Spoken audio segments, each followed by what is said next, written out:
Ce soir, nous reprenons la route pour Châteauroux pour la suite du festival d'Arc. Vincent Billy, Philippe Roy et Laurence Vaury nous font vivre cet événement depuis plusieurs jours. Alors Vincent, de la danse, encore au programme aujourd'hui, bien sûr de la musique, avec 2 concerts ce soir, et un invité à vos côtés. Un invité de marque, on va le retrouver dans un instant. Le public n'est pas encore rentré dans ce festival qui bat son plein. Chaque soir, une couleur différente. Ce soir, c'est la chanson française avec un monument aux multiples talents et titres. C'est Maxime Le Forestier. On va aller le rejoindre dans un instant. Juste avant, à 20h45, ce sera Thomas Pitiot avec son répertoire Chéri Coco. Métissage et culture mélangée. C'est poétique, c'est politique. C'est à découvrir, bien sûr. Et justement, puisqu'on parle de culture, nous sommes le 11 août. Le 11 août 1973, il y a tout juste 50 ans, il y avait une grosse soirée dans le Bronx à New York, la Back to School Party. C'est la soirée qui a lancé une mouvance, le hip-hop. 50 ans après, le hip-hop a traversé évidemment les âges, les pays. C'est l'une des disciplines phares qui est enseignée au stage d'Arc depuis plus de 10 ans par Dominique Lisette. Regardez et savourez. 4, implique-toi. 5, 6, 7. De l'arithmétique. 1 et 2. On compte et on répète les gestes. On se trompe, on recommence et on regarde bien le professeur. Son message est clair, tout le monde sait danser et le hip-hop, c'est accessible à tous. Au départ, il y avait beaucoup de danse robotique, parce que tout le monde voulait aller sur la Lune à l'époque. Et puis, et après, il y a ce fameux, le break, la discipline au sol, qui est rentrée aux Jeux Olympiques. Et après, il y a plein de petites danses autour de tout ça. Donc, on n'aurait même pas le temps de nommer le tout. Au-delà d'un phénomène, le hip-hop est devenu une culture. Encore jeune, elle continue d'évoluer dans le monde entier, mais garde toujours la même philosophie. Peace, love, unity and having fun. Les traductions. Donc, paix, amour, unité ensemble et se faire plaisir, s'amuser. Donc c'est vrai que c'est ce qu'on essaye de transmettre et c'est ce qu'on vit là à Dark et à Châteauroux. Margot et Chérine vivent à Paris et pratiquent la discipline régulièrement à Dark. Elles apprennent d'autres techniques.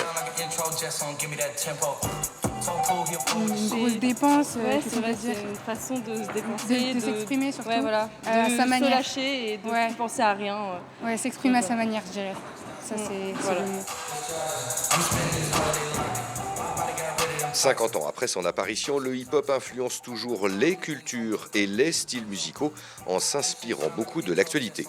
Le professeur participe activement à son développement et ça passe chaque année par le Berry.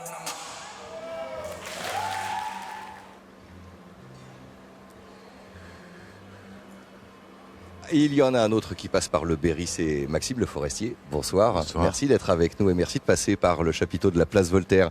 Chapiteau, opéra, la gare, il y a tous les lieux pour cette grande tournée. Tout vous va en fait? Ah, tout me va, oui. C'est en fonction du répertoire, c'est ça? Oui, enfin, on chante pas n'importe quoi, n'importe où, mais je dois avoir des chansons qui peuvent passer à peu près partout. En tout cas, c'est les chansons que vous avez plaisir à faire partager à votre public. Vos chansons, votre poésie, votre joie de vivre, votre joie de chanter. C'est toujours le même plaisir. Ça n'a pas changé. 50 ans de carrière quand même. Non, mais même c'est de mieux en mieux, je trouve. Je suis de plus en plus heureux sur ça. Un peu de sagesse, c'est ça? Sans doute, oui. Qu'est-ce qui a changé depuis toutes ces années? Ou qu'est-ce qui change peut-être peut-être même pour vous?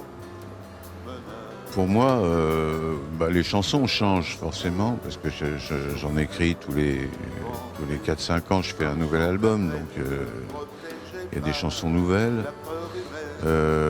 Qu'est-ce qui change? Le public change, parce que il y a des gens qui sont dans la salle et qui n'étaient pas nés il y a 20 ans. Ouais. Il est plus exigeant, le public? Pas forcément. C'est pas la même exigence. Ouais. C'est pas pareil. Mais j'aime bien ça. Ouais. Qu'est-ce que vous écoutez aujourd'hui dans la nouvelle génération de la chanson française? Alors j'ai une certaine tendresse pour les quadragénaires. Orelsan, mais aussi ceux pour qui ça n'a pas marché, comme Dorémus, Benoît Dorémus, ou ceux pour qui ça a marché un peu, comme Jeanne Chéral, Alexis HK. La belle chanson française, c'est poétique, ça raconte des choses.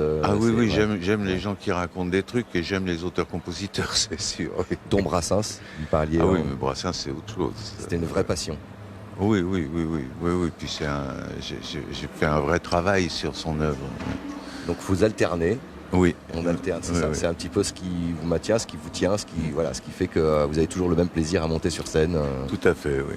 Alors merci beaucoup, en tout cas on vous souhaite un beau spectacle parce que ce soir ce seront vos chansons, le public sera nombreux et nous on va se quitter avec une guitare. C'est l'un des titres que vous nous avez proposé aujourd'hui sur les balances, c'était tout à l'heure. Je vous propose un petit extrait en avant-première. Merci beaucoup Maxime, merci à vous. Au revoir. Dans la rue les gens n'avaient plus le même regard. On a tout à rêver quand on porte une guitare. De toutes celles que j'ai vues, c'était pas la plus chère.